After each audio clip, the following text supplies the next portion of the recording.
Bonjour à toi, je suis Nathalie Mougel et si tu es lycéen, je t'accompagne pour mieux réussir et mieux vivre tes 3 années de lycée et obtenir à la fin l'orientation que tu souhaites et qui est la bonne pour toi. Pour ça, il y a les vidéos, mais il y a aussi les mails et surtout Instagram. Tu as le lien dans la description. On y va ? Alors, je ne sais pas exactement quand tu vas regarder cette vidéo, mais le 20 janvier 2022, Parcoursup ouvre la phase de formulation des vœux. Et pour ça, la première chose que tu vas devoir faire, c'est créer ton dossier. Et pour créer ton dossier, tu vas avoir besoin d'un certain nombre de renseignements. Les voilà. Alors, en premier lieu, il te faut une adresse mail fonctionnelle. Qu'est-ce que ça veut dire une adresse mail fonctionnelle ? C'est super important parce que Parcoursup va communiquer avec toi, notamment par mail. Donc, il faut que tu puisses trouver les mails de Parcoursup le plus facilement et le plus sûrement possible. Donc, une adresse que tu as configurée dans ton téléphone, une adresse sur un serveur fiable, type Gmail, etc. Et puis, une adresse mail avec un intitulé sérieux. Parce que les formations, elles vont la voir, ton adresse mail. Et si ton adresse mail, c'est pochetron du 59 @yahoo, eh ben, forcément, tu vas passer pour un guignol.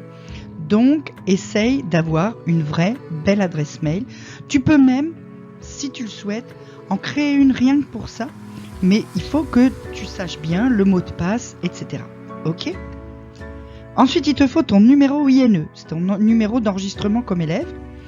Alors, il s'appelle INAA si tu es dans un lycée agricole. Ce numéro, il se compose soit de 10 chiffres et une lettre, soit de 9 chiffres et 2 lettres.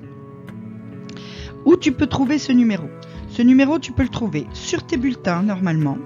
Tu peux le trouver sur ton relevé de notes de bac de première. Et tu peux aussi le trouver sur Pronote, sur ta fiche individuelle de renseignement.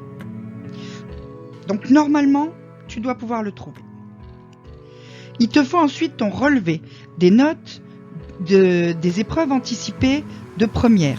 Alors je sais bien que là, si tu es en terminale, là a priori tu les as pas passées, mais tu as quand même eu un relevé de notes, c'est-à-dire des moyennes qui ont été après ajustement par des commissions agréées comme étant tes notes d'épreuves anticipées de première. Ben, il te les faut pour pouvoir faire ton dossier Parcoursup. Et dernière chose, il te faut un avis d'imposition de tes parents. Tu as besoin de ce papier pour 2 cas. Soit tu penses être boursier, tu es peut-être déjà boursier même au lycée, et tu penses pouvoir être encore boursier dans le supérieur. À ce moment-là, pour la bourse, en tout cas sur critères sociaux, il te faut l'avis d'imposition de tes parents.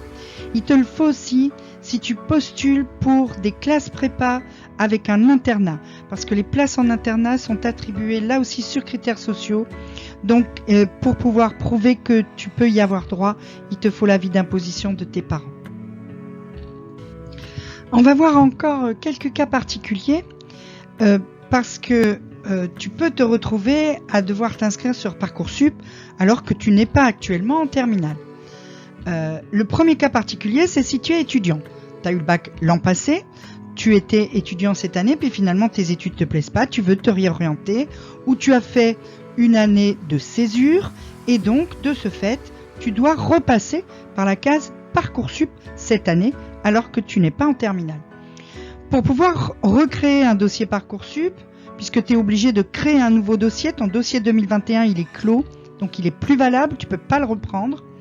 Tu as de nouveau besoin de ton numéro INE ou INAA si tu étais en lycée agricole, qui t'a été attribué au moment où tu as passé le bac. Donc il faut que tu le retrouves dans tes bulletins ou dans ton vieux dossier Parcoursup.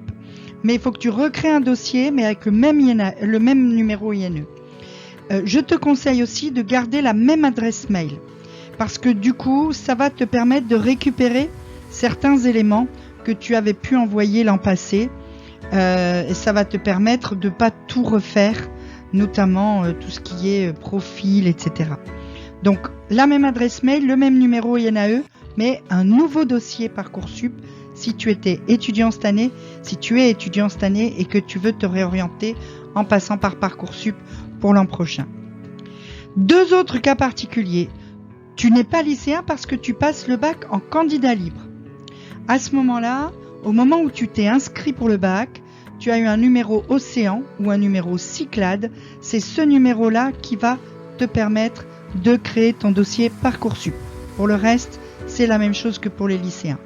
Et puis, si tu avais quitté les études depuis un certain temps et que finalement, soit parce que ta vie professionnelle est entre parenthèses, soit parce que tu veux te reconvertir, tu veux reprendre des études, eh bien, à ce moment-là, probablement que tu n'as pas de numéro INE.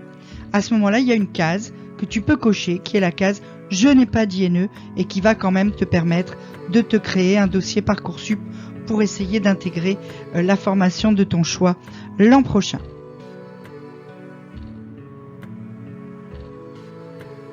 Voilà, si tu as des questions, tu peux me les poser en commentaire.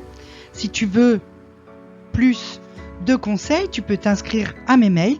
Réussir demain au lycée, tu cliques le lien dans la description. Tu peux aussi me suivre sur Instagram, je donne plein de tips.